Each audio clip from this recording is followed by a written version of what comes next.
സ്ത്രീകൾ സുരക്ഷിതരല്ലാത്തതുകൊണ്ടാണല്ലോ ഇങ്ങനെ ഒരു കംപ്ലൈൻറ്റ് വന്നത്. അപ്പോൾ അതിൻ്റെ നടപടികൾ എടുത്താൽ നന്നായിരുന്നു. സ്ത്രീകൾ സുരക്ഷിതരാണെന്ന് പറയുന്നുണ്ട്. പക്ഷേ ഒരു സുരക്ഷിതത്വം ഞങ്ങളെപ്പോലുള്ളവർക്ക് തോന്നുന്നില്ല. കാരണം 6 മണിക്ക് ശേഷം അല്ലെങ്കിൽ ഒറ്റപ്പെട്ടത് പോയാൽ ഏത് സ്ത്രീയും പീഡിപ്പിക്കപ്പെടും.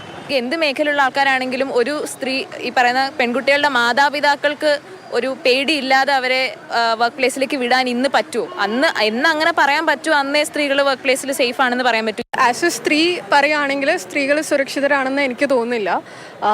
സിനിമാ മേഖലയിൽ അത് കുറച്ചും കൂടെ വൾണറബിലിറ്റി ഉണ്ട്. മോസ്റ്റ് ഓഫ് ദ ടൈം സ്ത്രീകൾ സേഫ് അല്ല. ഇതിപ്പം മാറ്റണം എന്നുണ്ടെങ്കിൽ നമ്മളെല്ലാവരും, സ്ത്രീകളും പുരുഷന്മാരും, സമൂഹത്തിലുള്ള എല്ലാവരും ഒന്നിച്ച് വിചാരിക്കണം.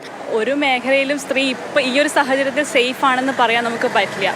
അതിൽ ഒന്നാമത് റൂട്ട് കോസായിട്ട് നമുക്ക് നോക്കുകയാണെങ്കിൽ അത് സമൂഹത്തിൻ്റെ ആ ഒരു മാനസിക അവസ്ഥ കൊണ്ട് തന്നെയാണ് അങ്ങനെ ഒരു സാഹചര്യത്തിലേക്ക് ഓരോ തൊഴിലിടങ്ങളും മാറിപ്പോകുന്നത്.